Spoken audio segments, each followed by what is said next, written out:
Chiropractic at the Rock Health and Wellness Center, and this is Life with Jason Clemmons, DC. We are coming to you live right here on Thursday, November 14th, from Lubbock, Texas, at the Rock Health and Wellness Center studios on 98.7 Walk by Faith Radio, 1420 AM Lubbock Christian Nation. The Rock Health and Wellness Center is on Facebook, at Health from the Rock on YouTube, and Jason Clemmons DC on X, and we're streaming on 987radio.com. So you got us. We're out there. I hope you guys had a great day. Sorry, you guys on the radio. I missed that intro right there. I just had a moment of all of a sudden a disconnect, and I missed that. But we're here. We're live. We're going. I think everything is great. I'm looking forward to visiting with you tonight. We just got just kind of some multiple things to talk about. I don't want to say random because I don't believe in random, but there's just some things to talk about that.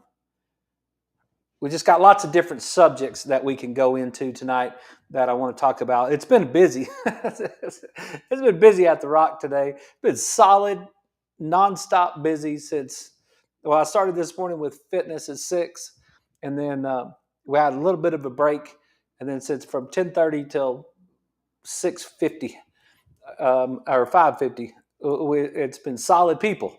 So it's I sure don't. I think all the people that watch the show know that. At least I hope all the people that watch the show by now have figured out those sentences aren't some sort of bragging deal. It's such an awesome job that I have, and it's such an awesome thing to get to see people and take care of people, and you see so many different people, and you have so many different conversations in a day, and so and you're having these conversations with people in different times of their life, like. The youngest person, I don't even know. I bet the youngest person I adjusted today, maybe he's 7 or 8 years old. I'd have to look him up, but he's probably in that range. And the oldest person I adjusted today were in their 80s. So we've got an entire span of people that we take care of, and we got an entire span of people from health ideas, like where they are in their health journey. Some people are just starting; they're brand new. Some people have been doing this. That have been patients in my office for years and years. And so it's very rewarding to me to have these conversations, and I think it's super cool for you guys that on the radio, because you're getting this clinical stuff every day, and we're taking it right off the table, bringing it right here to the show. And of course, we never give away anybody's identity. I don't ever talk about anybody personally. That's all HIPAA protected. You can't talk about that stuff. And a lot of times I change all the genders anyway. So I'll say a man came in today or a woman came in today, and it doesn't make any difference. It's just the story, right? But there's just the conversations that just keep happening over and over and over again, and I don't think they ever. I don't think you can go over it too much, but I probably 3 times. I know 2 for sure. Maybe one more time today.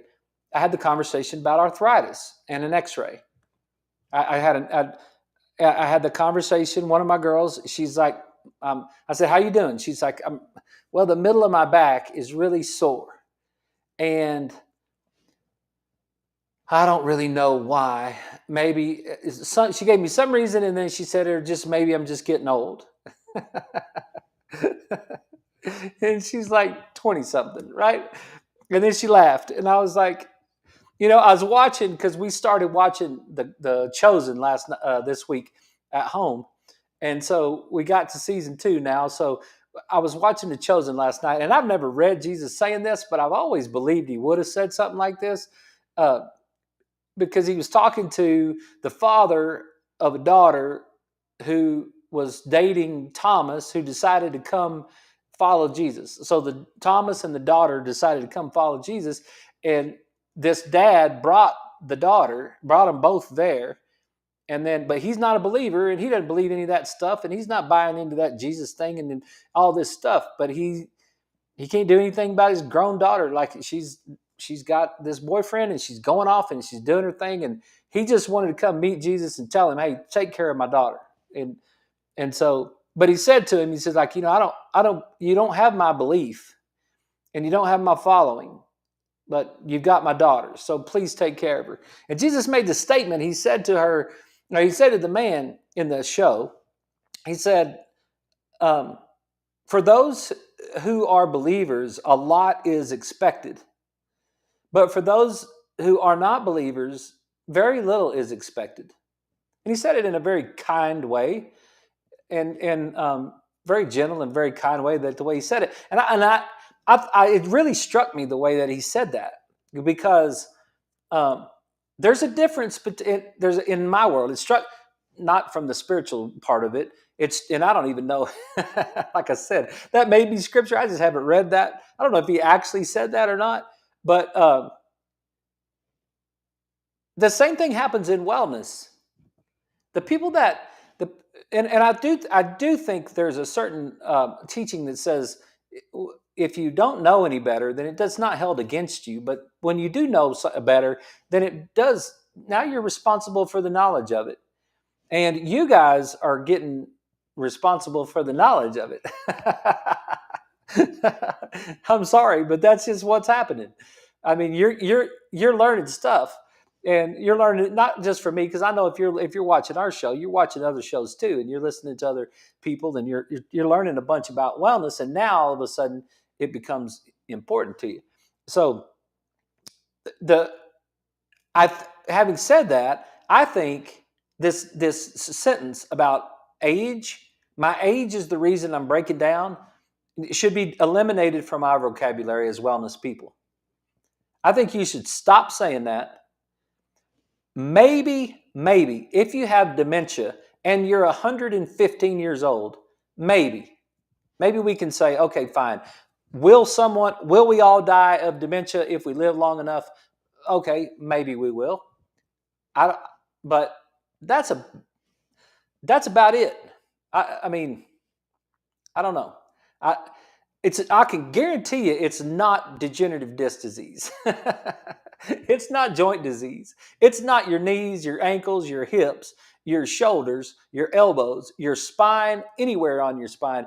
That has nothing to do with your age. Nothing. Zero. Degenerative disc disease has nothing to do with your age. So function, it has to do with how your body is functioning.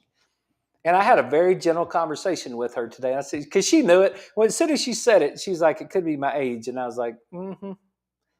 And then she was just like, she said it with a laugh, and she knew that wasn't going to fly when she said it. And I'm like, okay, where is it? And what were you doing? She said, I was feeling really good. She's a nurse.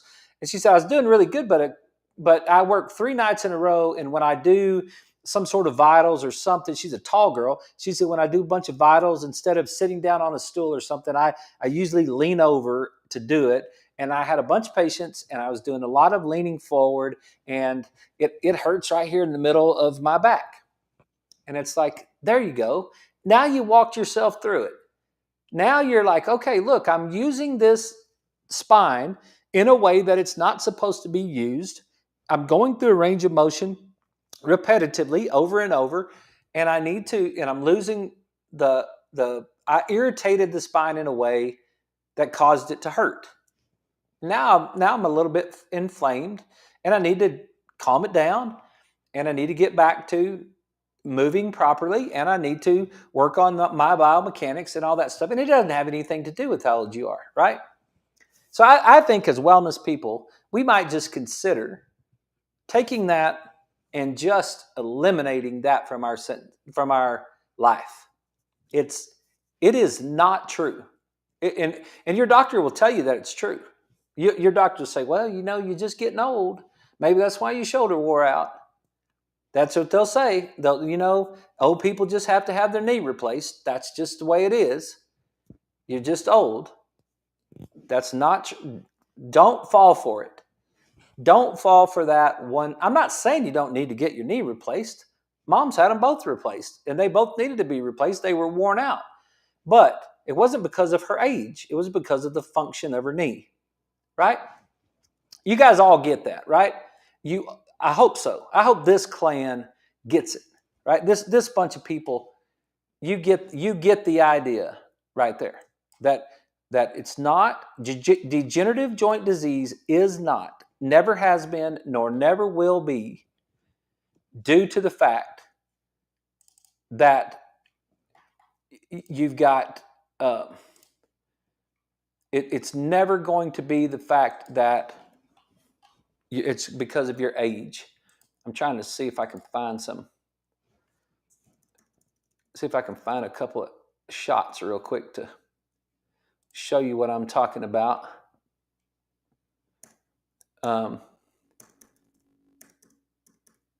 Because it's never been that way. And we talked about it lots of times before, but right, I think you should know it. I mean, I really do think you should know that, because you're going to say it. Well, I'm just getting old.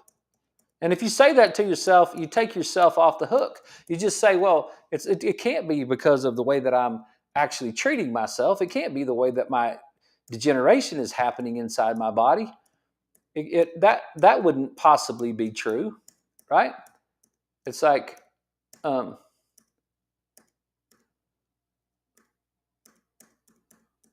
yeah, well, I can't find it right there. I know I got some shots of it. I got some screenshots of it right here. I keep showing this same one.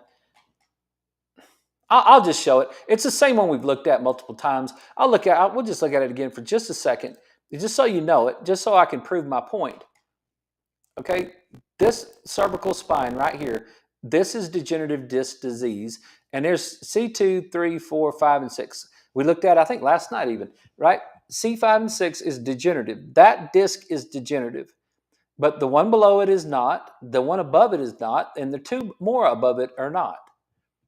And my point is this: you cannot blame the degeneration of that disc on the age of this patient, because this disc is not degenerative and that disc is not degenerative. The ones above and below are not degenerative. So if degenerative joint disease was due to age, then all these would be degenerative. It's not the fact. This disc between C2 and C3 is functioning fine. This disc is functioning fine. This disc down here is not functioning fine. Therefore, it's wearing out. Right? I know. Sometimes I wonder, because I don't get enough feedback from you guys, but sometimes I wonder if you're getting that concept. Like if it really makes, because once you get it, now you can own it. And once you own it, now you can say, hey, I can change that. How do I get that disc better? What if you're 82 years old and that disc is like, but this disc is fine, this disc is fine, all those discs are fine except for that one. Hey, what can I do to make that better? And the other thing is, the other conversation that I had was the arthritis. My patient comes in, she says, well, they told me I have arthritis in my neck. And that's not true. That's not arthritis. That's degeneration. And the reason I'm such a stickler on that is because the way that you would treat it is different. The action step that you're going to take after you learn the information is different. If someone tells you have arthritis, it immediately leads you into an anti-inflammatory pathway. You're going to go towards an anti-inflammatory pathway. If they tell you have degeneration, you probably don't even know what to do with that. What am I supposed to do with that? What does that mean? What does that even mean? Degeneration. Can it get better? Is it going to get worse? Is there something I should do about it? It doesn't hurt. What's the deal? Right? And so that's the danger. Let me just share that with you that way. That's the danger of believing that you have arthritis. Because you have a preconceived idea of what that means. You have a preconceived idea that it's a disease. Arthritis is not a disease. Arthritis is a functional description of what's happening in the body. They've made it. The medical model makes it into a disease so that they can give you drugs for your arthritis. But it's not a disease. It's a function of your body. It's like a temperature. It's like a fever. It's like a fever. Saying a fever is a disease. It's like, no, it's not. A fever is just a temporary state that my body is in because it's fighting an infection of some kind, right? But we say, well, my knee hurts. Okay, you may have some temporary arthritis in your knee. You might have a little bit of inflammation in the joint, which is arthritis, and it may hurt. Makes total sense. Okay, what are we going to do about it? Let's get rid of it. Let's get rid of it. Because if y'all see the trap, you see the trap that the pharmaceutical industry tries to put on you right there? If I can convince you that you have arthritis in your knee and that it's never going to go away, I can sell you Celebrex for the rest of your life, and then you're good to go. You'll have it in your pill bottle, and it'll just be one more thing that you can add to your pill bottle. Just boom, just add it to your pill bottle. Yeah, well, now I have to take Celebrex for my arthritis, and it's like, well, why don't you just get rid of your arthritis? And then what? Well, I saw it on an x-ray. I can't get rid of it. I've seen it on the x-ray. Yeah, no, you didn't. You didn't see it on the x-ray. You saw degeneration on the x-ray. But degeneration doesn't necessarily hurt. Degeneration just means that there's no disc space left. And I could do that with your knee. Bone on bone. How many people have been told your knee is bone on bone? Right? Well, it's bone on bone. It hurts. Maybe it hurts, maybe it doesn't hurt. But it's not because it's bone on bone, it's because it functions. Because if there's one person walking around with bone on bone knees that doesn't have any pain, then it's like, whoa, dude, that eliminates your pain description of that. Does that make sense? Send me a text. Send me a comment on Facebook or social media. Just yes or no. No, that makes sense. Yes, that makes sense. Whatever. Just if you're out there listening in the world, 806-794-0400. If you're listening to this later, if you're listening to it in the middle of the night, if you're just, and you get to this part of the show and it makes sense, just send me a text, 806-794-0400, or make a comment. Just say yes or no. It makes sense. Because I think that the people that try to trick you like that, and the people that try to convince you that that's the case, I just think that we just need to call them on it. We just need to call them out. They're hypocrites, as far as I'm concerned. They're liars, and they're chiropractors and medical doctors and pharmaceutical people and they're all of them, physical therapists, the whole bunch. Like, it doesn't matter, all of them. Call them out. Say, nope, stop lying to me about that. Okay, I'll give you a great example. Patient goes into a cardiologist's office.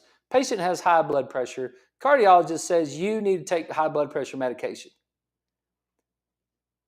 Patient is wondering in their own head, why is my blood pressure high? I think you should make your cardiologist answer that question. All you guys out there, when you go see your cardiologist and your cardiologist says you need to take blood pressure medication because your blood pressure is too high, you should just stop right there and say, why is my blood pressure too high? And you should make them tell you why your blood pressure is too high. Why is that? What's going on in my body that's making my blood pressure go up? Why would my blood pressure just randomly go up? It wouldn't. It just doesn't make a mistake that way. Your body doesn't make a mistake that way. What are you doing to yourself that's causing your body to increase your blood pressure? Make them work. They make a lot of freaking money, those guys. Like, they make a lot of money. They should get paid. They should have to do the job. They should have to answer those questions. Like, yeah, well, I've got arthritis in my knee. Well, how'd I get rid of it? Well, you can't get rid of it. It's bone on bone. No, that's degeneration, bone on bone. How do I get rid of the arthritis? How do I get rid of the pain? Teach me how to get rid of the pain. Make them work. I think you guys should make them work. Don't let them off the hook. We don't get let off the hook. We have to answer these questions. I'm answering them right here in front of God and everybody, right? It's like, there we go. JT says, makes sense to him. Thank you, JT. Appreciate that. Yeah, I think you should make those guys work for their money. They make a lot of money. You have to work for your money. You guys are hard. JT's a hard-working dude. He keeps things running out there in the world. He has to go to work every day, and keep the whole thing running. There people depend on him. He doesn't just get paid for nothing. He's got to, and I know you guys driving down the road, going home from work. You guys worked all day long. Like y'all get paid too, right? Make your doctor work for you. Don't let him just get off easy like that. Like, man, and the person that had that experience, she's the same way. She's like, well, why didn't they tell me why? Instead of just what? They should tell me why my blood pressure got high. That's not fair. She wants to know because she would work. She's one of the hardest working people I know on her health. She works her tail off to try to be healthy, and she's pretty daggum healthy. And so, it's not by accident, right? It's not by accident. Okay, let's move along because I know that that's just one area, and sometimes I'm over passionate about that. But I feel it for you. I feel it for you. I want you to know the about my tongue. I want you to know the truth. I want you to know. I want you to know this is degeneration. It's not arthritis. You can't see arthritis on an X-ray.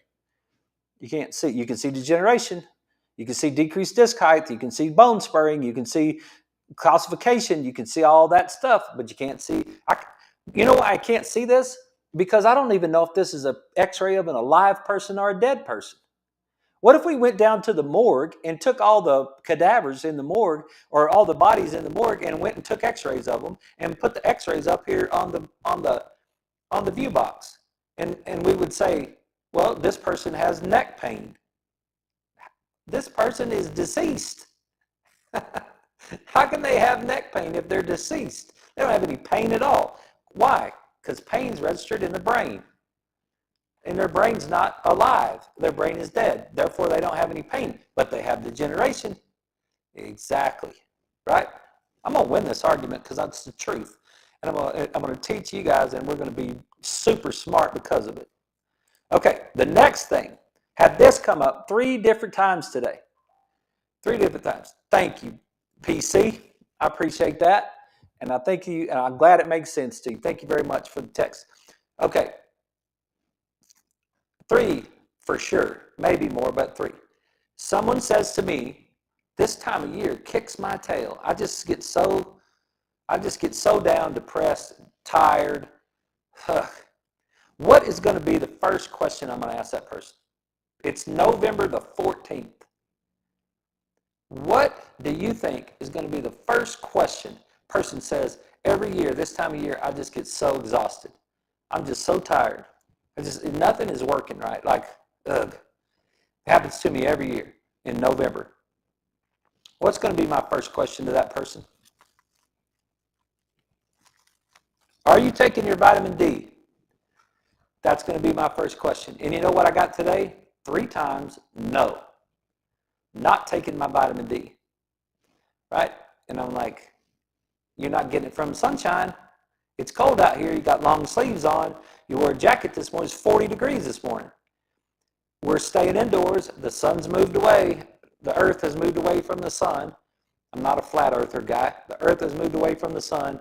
The rays are changed. It's not the same. We're in the season of life where the vitamin D is gone. And what's going to happen? If you say to me every fall I have the same problem, the first question I'm going to ask you is, are you taking your vitamin D? Because you're losing your vitamin D and your body's not functioning properly.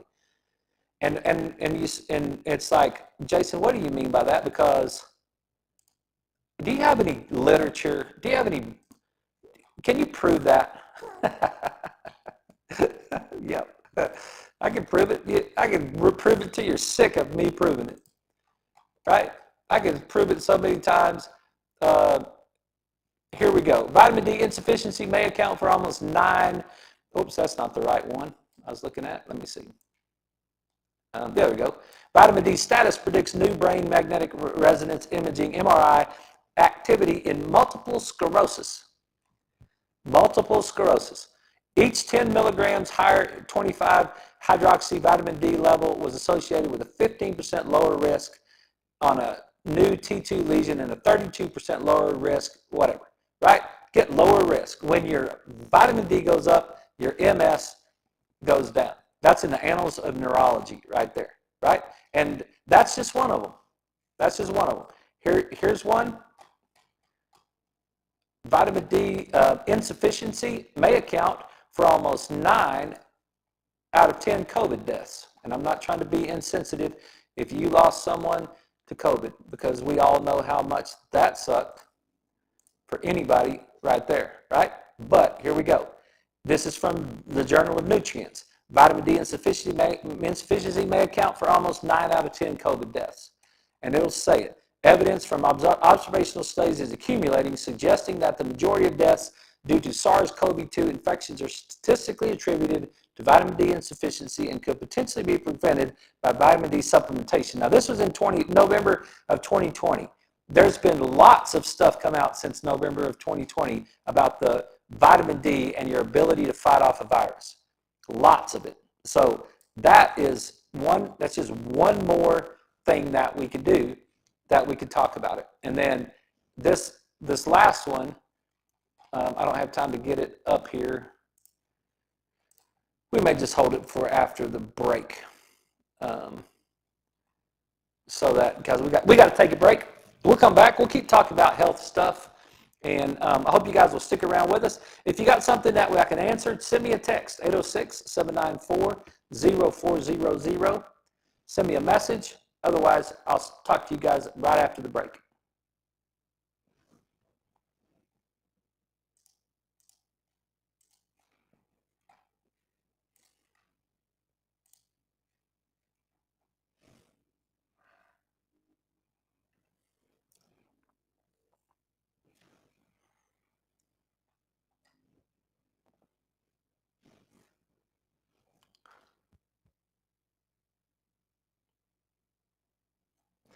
If I was dealing with inflammation, I would want to know how to get rid of inflammation. That's what last night's show was all about, right? Last night's show was about, you know what's so cool? I had a patient today come in with a reverse cervical curve and chest pain.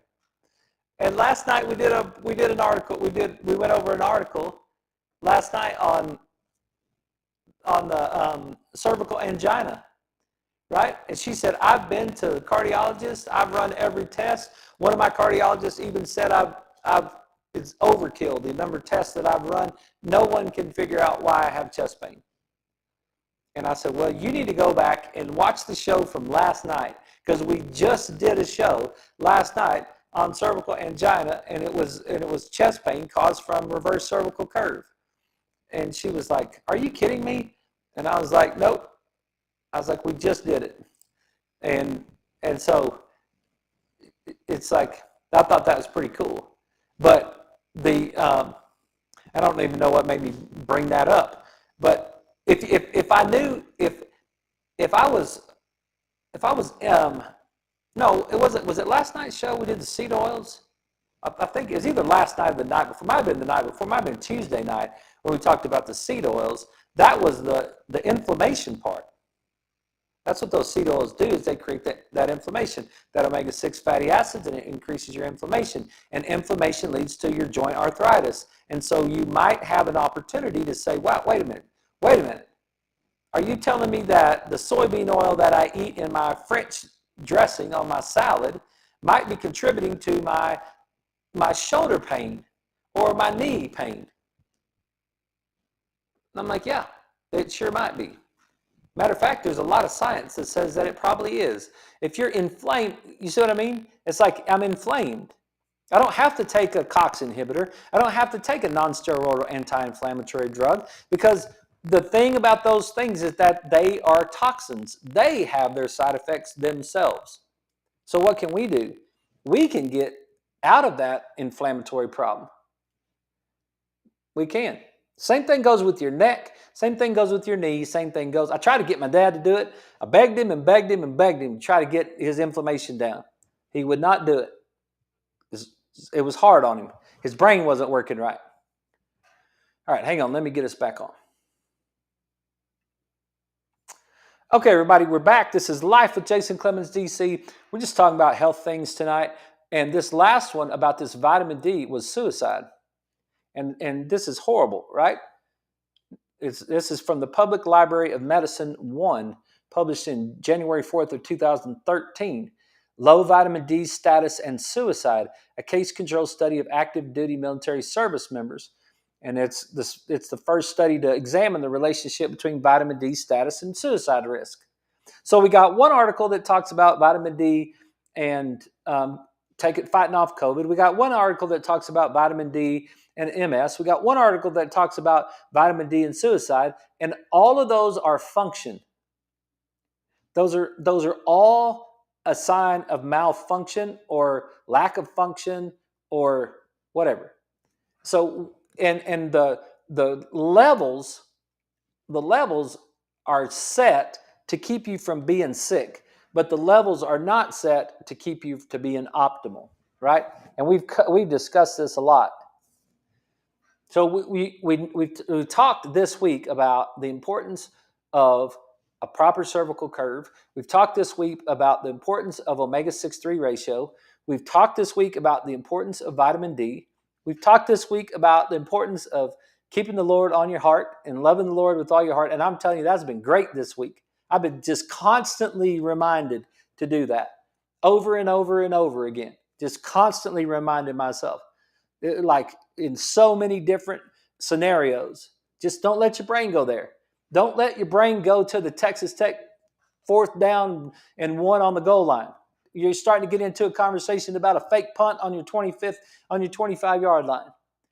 It's like, and you're going to get all fussy about that. No, stop it. What does that have to do with loving the Lord with all your heart? Stop it. Quit talking about that stuff. It's like political stuff, whatever. Like, you know what I mean? It's like, how would Jesus describe it? It was so cool watching that Chosen show, right? It's like, how does Jesus take on those people? He's not worried about that. Are they getting all mad at him because he's going and having dinner with a Samaritan? And it's like, why don't y'all calm down, right? And I was just like, wow, what if we just did that? So vitamin D, fish oil, cervical curve. What about exercise? One of the things about this came up today. Patient was trying to figure out, she was talking, she's like lost her health a little bit, and she's talking about plantar fasciitis on both feet, dizziness and stuff going on in her head. And I said, well, maybe 2025 will be your year. She's talking about her blood sugar. And she's like, yeah, well, I checked it this morning and it was something. And I checked, it's over 100 something and it's a little high. And it's like, okay. I said, well, one of the things we could do is maybe in 2025, we can get you an exercise program and get you lifting some weights. And she was like, well, I don't do any of that. And I was like, well, I know. I know you don't lift some weights. It's like, it's obvious to me that you don't lift any weights, but it sure would help your blood sugar. Y'all get that, right? You get that concept? Do you know why the blood sugar, why lifting weights helps your blood sugar? I hope so. Because you store that excess glucose. You store that excess glucose in your bloodstream, from your bloodstream in your muscle. So there's your bloodstream. You got glucose in your bloodstream. It gets too high. You got this muscle belly right here. There's your tendon, Golgi tendon organs in there, musculotendinous junction. Here's your muscle belly right there. Here's a cell of a muscle. There's a cell of a muscle. There's a cell of a muscle. There's a cell of a muscle. So your muscle has cells. Cells make up tissues. Tissue is the muscle, right? So what your body does is when your blood sugar gets too high, it takes that and sucks the blood sugar out, takes it out of the vein, the artery, takes it out of your bloodstream and brings it into the muscle itself, and it stores it in the muscle. It brings it out of there and stores it in the muscle. It brings it out of there and stores it in the muscle. Okay, so what is that? What do you mean? Well, what if it stores it up? Okay, now lift weights. Now just lift weights. Just start lifting weights with something heavy. And what are you doing to the muscle now? You're burning up all of the stored glucose that's in the muscle. And your body's going to do that because your body never knows when you might have a fight. When is there going to be a tiger? Your body doesn't know, so your body's ready in an instant to fight a tiger. So your body keeps a storage of glucose in your muscle. So what does lifting weights do? It burns all the storage up. So now it burns the storage of glycogen in the muscle up. So how's your body going to replace that glycogen? It's going to go back into your bloodstream and suck all that extra glucose back out of your bloodstream. So that's what your body's going to do. It's going to say, hey, I need that. I need that for storage. And then what are you going to do tomorrow? You're going to walk again. You're going to be active. What are you going to do? 3 or 4 times a week, 3 times a week, 2 times a week. The science says 5 to 6 days a week. The literature says exercise is important 5 to 6 days a week. For long-term changes in your health, 5 to 6 days a week is what you need to do, right? So you can go for a brisk walk every day, right? Go for a walk. That's considered exercise. Do some sort of weightlifting 2 or 3 times a week. What do you do with that 2 or 3 times a week? You burn up all that glycogen that's stored in the muscle, and now you pull all that glucose that you've got extra out. So what's going to happen to your glucose number? Your glucose number is going to go from 150 back down to 100 after that workout, because you're going to suck all that glucose back into the muscle. So the more muscle you have on your frame, the more you're controlling your glucose level with your muscles, which means the more you're controlling your glucose, which means you're controlling your insulin, which is the number one thing that we try to do when we're controlling our health, right? Which means you're decreasing your chances of diabetes and you're decreasing your chances of Alzheimer's. That's why you spell that. So there's so much, not only that, but you also now have an ability for core strength. You have ability to hold yourself up so that you don't fall. So that you've got this built-in defense mechanism against hurting yourself when you get older. And if you're younger, then it's great. It's like, dude, we just push old age down the road. Toby Keith said, don't let the old man in, right? Just push it on down the road. Just keep it going. And you guys have, I've talked about my workout guy before. He's unbelievable. He's unbelievable, this guy that I take care of. That's 70-something years old or 80 years old, something just stout, solid as a rock. Unbelievable. Just works out, and man, his health is so much better because he's fit. So there's another one. So what are we talking about this week? We've talked about love. We've talked about vitamin D. We've talked about omega-3. We talk about exercise. Let's talk about sleep. Sleep is important. We got to get our sleep. If you don't get your sleep, your body's going to break down. It's super important to get your sleep, right? Those are things. See how simple being healthy is? It's so simple. And one of my first conversations this morning was about a guy who's not healthy, and how he's probably headed towards really bad scenarios because he won't change his activity. He won't change his smoking level. He won't change his drinking level. He won't change his eating habits. He won't change his exercise habits and all those sort of things. And because all those things happen because we don't have a why. Doesn't make any difference. That's what I think. It's been a long time since we've said the word why on the show.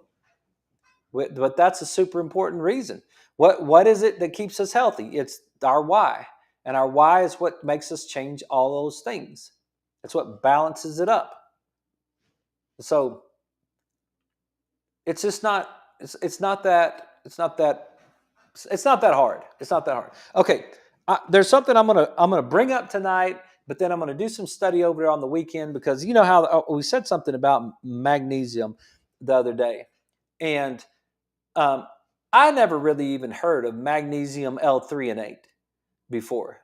So that's kind of a new thing that it's like all of a sudden, and it may not be new, but it's new to me. I haven't heard of it.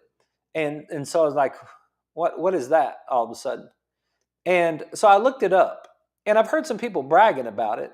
And I looked it up, and I just thought, well, it's a synthetic magnesium salt that's made in a lab.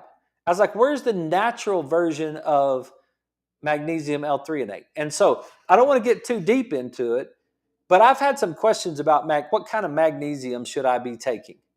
Should I be taking magnesium glycinate, or magnesium citrate, or magnesium malate, or whatever, right? All these different kinds of magnesiums.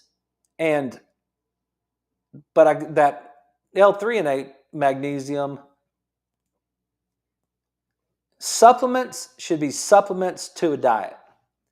Supplements should not be synthetic. You should be able to, in a proper environment, find all of your nutrients from your food. You shouldn't have to supplement with anything.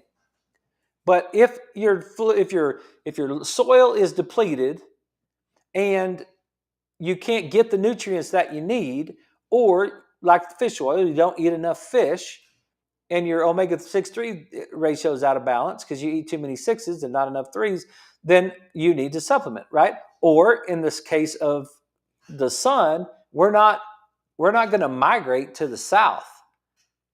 We're not going to live up here in the panhandle of Texas, and then when the winter comes, move down to Corpus Christi somewhere. One of my couples went hunting last week in Corpus Christi, and they said it was 92 degrees. They were sitting out there in 92-degree weather in the tall grass up to their hips, dealing with wild raccoons. I know you don't know what that means, but they had a raccoon attack them, try to steal their backpack. It was crazy. And so this is 92 degrees down there. Okay, well, fine if you live close to the equator, and that's not the equator, but it's further down south.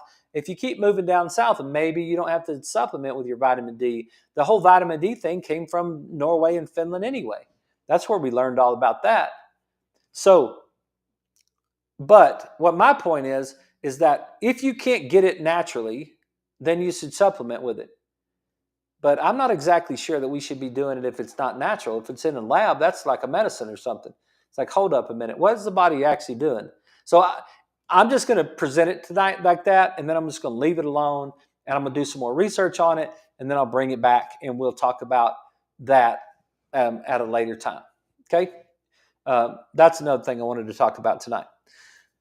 Another thing I wanted to talk about tonight is something that I just want to go a quick reminder, because one of my girls talked about having anxiety today and being a lot of times of having anxiety, and that the idea of being threatened, and threat in nature is 90 seconds. Everybody's seen this, but some people are new. The right hemisphere deals with the threat. Where did I get that? Chapter 2 of Ian McGilchrist's book, The Master and His Emissary. My second favorite book behind the Bible. The Master and His Emissary. You guys know it, right? The right hemisphere deals with threat. Threat in nature is a short-term experience. It's a short-term thing. Let's take that example. My couple goes down there to South Texas. They're doing some hunting, some animal, new guy elk, something or another. I don't know. They didn't get one, so it doesn't matter. But they're doing some hunting down there, bow hunting. So they're in their little makeshift blinds that they've got. They had to ride their bikes into the place, They're in their little makeshift blind. They're sitting there, and then all of a sudden a raccoon comes up, and a raccoon is like right there in the middle between the two of them, and the raccoon grabs the backpack and then pulls the backpack up underneath itself, and then just looks at my guy. And he's like, first he's like talking to it. He's like, get out of here. And then it didn't get out of here, and then it grabbed his backpack and it pulled it underneath, and then he reached to get it, and the raccoon hissed at him and growled at him or whatever, made some kind of crazy noise, and then now the fight's on, right? And it's like, well, he's got a bow and arrow, so he's not gonna die, but he's trying to figure out how to get this thing. He is having a threatening situation. He's having a right hemisphere altercation with a raccoon. It would probably scare the crap out of a lot of us, right? It would be like crazy, like raccoon, right? So he didn't have a stick or anything. He's like, get me a stick. And so his wife grabbed a stick, and she finally got him a stick, and then he poked the raccoon, then he poked him again, and then the raccoon ran away. That is nature. That is exactly how the brain was built. That's the way the brain is supposed to. That's the thing in nature, right? It's like the whole thing is like 90 seconds. So the right hemisphere of our brain is built for 90 seconds of confrontation. It's built for 90 seconds of threat. It's built for 90 seconds of sympathetic nervous system activity. Sympathetic. Fight or flight. It's only built for about 90 seconds of that. You can push the limits, but in nature, that's kind of how it goes, right? It's like, look, the raccoon shows up. The raccoon's like crazy. He's trying to steal the backpack. He needs to find a stick. He finally finds a stick. He pokes the raccoon. The raccoon runs off. That thing's over. And so now that event is now over. So the right hemisphere, which deals with those events, is over. But the way that we live, in the way that we live as human beings, we just don't do that. Now, one thing you could do is you could quote Deuteronomy 6:4 and love the Lord with all your heart.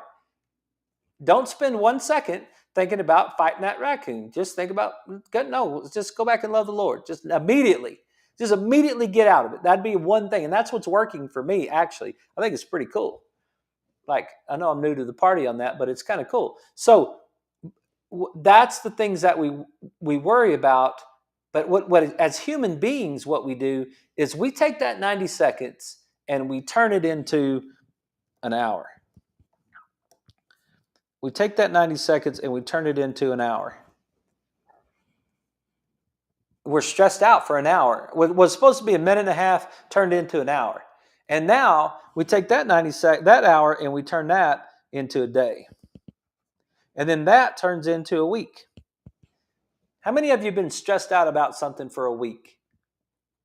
Like you're literally like, oh, I'm really worried about this, and I've been worried about this, and I've been worried about this for a week now. Like I don't know how I'm going to, it's the 15th tomorrow. It's payday tomorrow. I don't know how I'm going to get through the end of the week.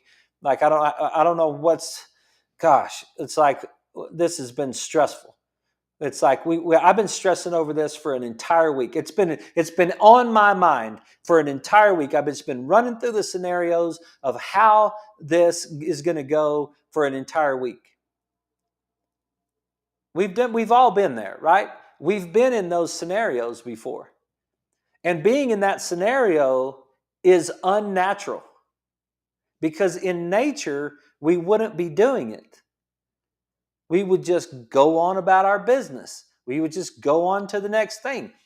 If that raccoon is actually a tiger, let's say that raccoon is something that's big enough to eat us, how long is this scenario going to last? It's not going to last at all, right? That tiger's going to show up in your little your hunting den, It's good that tiger shows up and you're deer blind. What are the three things that is going to happen in that scenario? The three things that are going to happen is, number one, that tiger is going to eat you. That's it. And how long you think that's going to take? Like, you think that tiger's going to just set a table, start a fire, get some silverware, we're just going to cook you and eat you over a long period of time? Absolutely not. That dude's going to jump on you. He's going to grab you by your throat, and he's going to choke you out, and you're going to be done. And you're going to be done, and so the whole thing's going to be over in less than a minute, 2 minutes. Bam, right? The second scenario is you're going to somehow kill that tiger. And it's not going to take you long to do that, because otherwise you're going to be killed. So it's going to go quick. The third scenario is you're going to both scare each other and get away. That's nature. That's not the week-long stressful thing. That's nature. That's how your brain was built. Your brain was built to take on your threats and move along quickly. Just move on to the next thing. But we as human beings don't do that. We as human beings you guys stressed out about Thanksgiving? You got people coming to your house? How's that going to go? You got your turkey ordered? You got your, whatever. You got your turkey bought, whatever you're going to do with it. Who's going to cook it? Who's bringing the rolls? What's going on? Where's everybody sleeping? Have you got all that stuff worked out? Have you got the house cleaned yet? You got your back porch cleaned off? Have you changed all the sheets on the bed and all the things that you have to do? Are you going to travel? You got to drive all the way across Texas or America to go see your family members and worried about it. Well, this is the 14th. I don't even know what day. Thanksgiving's like the 28th or something, right? Yeah, it's 2 weeks from today. It's Thanksgiving. So we're worried about it today, but it's not even going to happen for 2 weeks. Now we start ramping up the activity in the right hemisphere. We really start to increase the activity in the right hemisphere. And increasing the activity in the right hemisphere will lead to anxiety. There was anxiety in the moment fighting the raccoon, but it was over in 90 seconds. There's anxiety that leads to this whole thing happening because we've got some sort of imbalanced thought going on about what's going on with Thanksgiving or whatever we're thinking about, and we get stressed out, and then we take that hour and we turn the 90 seconds into an hour, to a day, to a week, and now 2 weeks. And now we start to get anxious and we start to get anxiety, right? That's how that works. That's how that works. We got to get that right hemisphere to calm down. We've got to get increased activity in the left hemisphere so that it will inhibit and turn off the right hemisphere to get the right hemisphere to calm down so that our anxiety will go away. If you're dealing with anxiety, if you have panic attacks, I'm not treating you, I'm just sharing this information with you. If you have those things, there's hope for you and it's not wrong of you. It's not improper for you to have anxiety if you think you're being attacked by a tiger, if there is a threat. Your brain is doing exactly what it's supposed to do in this scenario that's not true. You're not actually being attacked by the tiger. Your brain just thinks you are. So your brain is not making a mistake. You're not chemically imbalanced. You're not making a mistake. Your brain is doing exactly what it's supposed to be doing if you're in a stressful situation. It's just that it's probably not as stressful. The situation is probably not as stressful as you think. But of course, if you have anxiety, then of course it is as stressful as you think, because you're the one that's thinking that it's stressful, right? So there's hope for you, and it's our lovely pathway. It's that get out of that right hemisphere to the left. Those are the things that if you've never heard this before, if you're new to the program and you've never heard this before, you can go back and hear it. But just think about it when you have anxiety. And I think that's part of that scripture. Love the Lord. How do you do that? You start to know, well, I know the Lord, I love the Lord, and know that's who I am. I know what's going on right there. Okay, with all my strength. I know how much strength I have. I'm going to love the Lord with all my strength. And what are those things? They're known things. It moves you out of this right side into that left side by knowing. There you go. There's your faith. There's your faith, how it comes back and helps you deal with your anxiety. Hey, I appreciate the feedback. Thank you, guys. That's the end of the show for tonight. We're running out of time. Thank you, guys, for sending in your text and your comments, and I appreciate that. Anything else we could do to help you, please let me know. And otherwise, you guys have a great night. We'll be back tomorrow night at 6 o'clock with Life with Jason Clemmons, DC. Y'all have a great night.